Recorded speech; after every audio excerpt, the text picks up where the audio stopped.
it's really an honor to have John with us. John was one of the first people that I met when I went to Congress. I won a special election.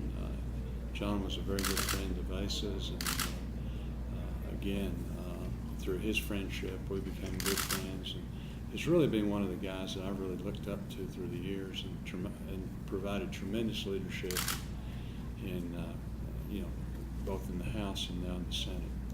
And so we're really pleased that he's taken time out of a very, very busy schedule. He's all across the schedule helping a lot of candidates, throughout the country. But the fact that he's taken the time to be with us tonight, spend a little bit of time with me, is, like I said, we really do appreciate it. Thank you, John. It's good to have you. Great to be here. And there's nobody that I would rather be helping than John Boozman.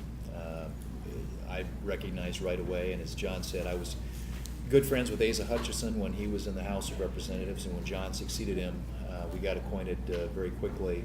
I've had the opportunity to work with him as a member of the House, look forward to working with him in the Senate. He is someone who will represent this state in a very principled way, someone who's very much in touch with the values of Arkansans, and someone that I think can be a great ally in what I think right now is a very important cause in the Senate, and that is getting our country back on track, getting spending under control, dealing with this massive debt that we're putting on the backs of our children and grandchildren, taking steps that will actually create jobs in our private economy out there. So I'm delighted to be able to be here with John on his behalf, and looking forward to a great campaign and a great victory for him in November. Well, last time you ran, you took on an incumbent Democrat and defeated him. What advice would you give to Congressman Boozman to take on an incumbent Democrat? Well, in John's case, be yourself. I mean, he sells himself. He is, like I said, very much in alignment and lockstep with what I think are the values of Arkansans.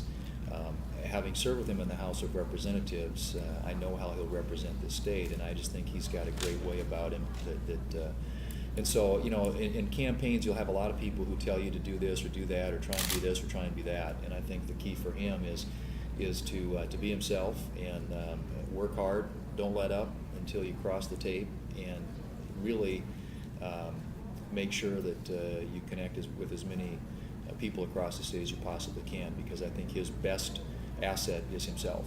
And I think getting John out there is going to be a very winning strategy, and I hope that you guys are going to see a lot of them between now and November the 2nd. A lot of people looking at this year have talked about anti-incumbent sentiment, anti-Washington sentiment, and some people try to make comparisons to 1994. Do you think it's going to be that type of year in terms of an election?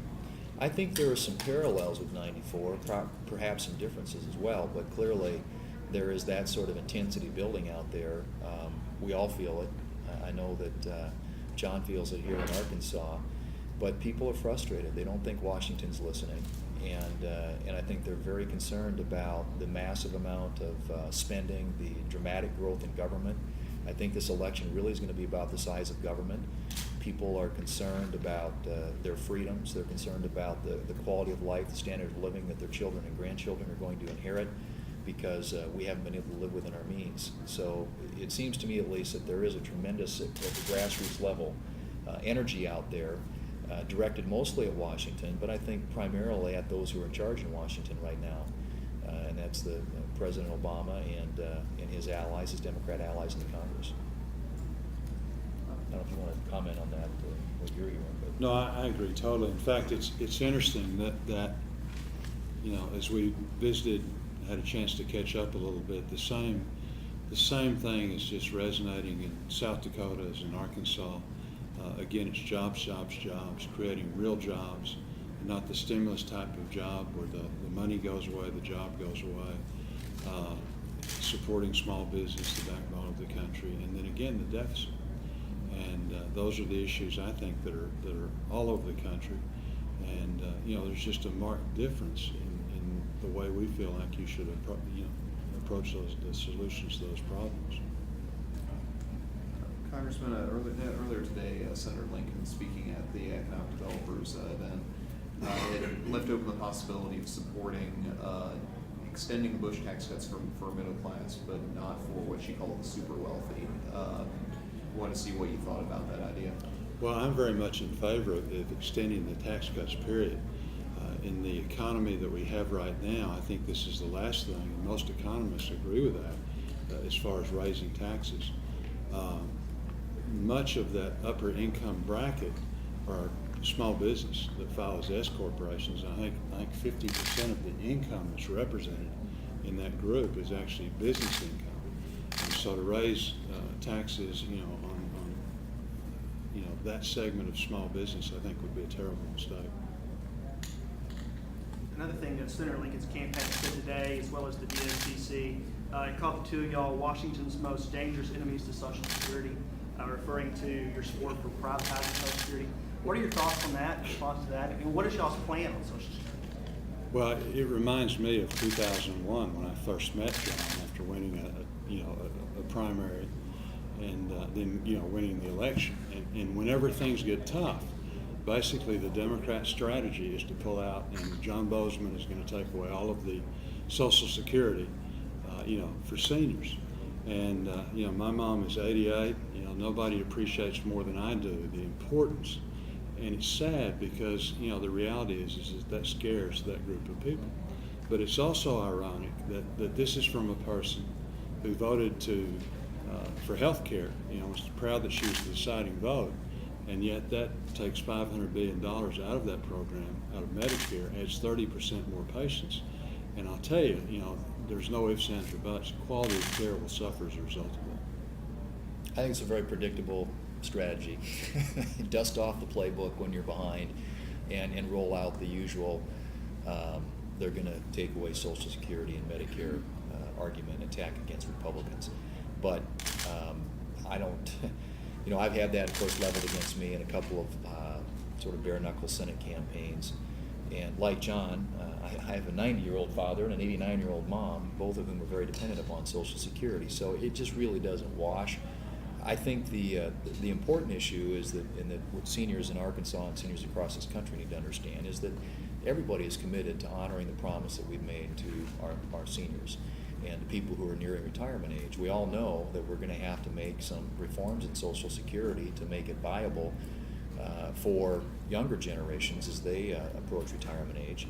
And I think we're both very committed to working in a constructive and positive way toward those solutions. But that's going to take some bipartisan leadership, and the Democrats know that as well as we do. And it's unfortunate that every time a campaign season rolls around that they choose to attack Republicans, knowing full well that these are issues that we have to grapple with, and we need to do it in a bipartisan way. Hey, Congressman, Senator Lincoln's campaign had said that you had backed out of appearing at that economic development forum today after you realized it was a joint appearance. I want to give you a chance to respond to that. To be honest, that was really the first thing that I'd really heard of it was today. And my understanding, Sarah, was that we'd given them plenty of notice that we just couldn't be there. 2 weeks ago we declined. Yes, and we've got the emails and the whole bit. We had a scheduling conflict for somebody from about a month and a half ago, so we weren't able to move and they weren't able to adjust, so. Yeah. So that's really the deal.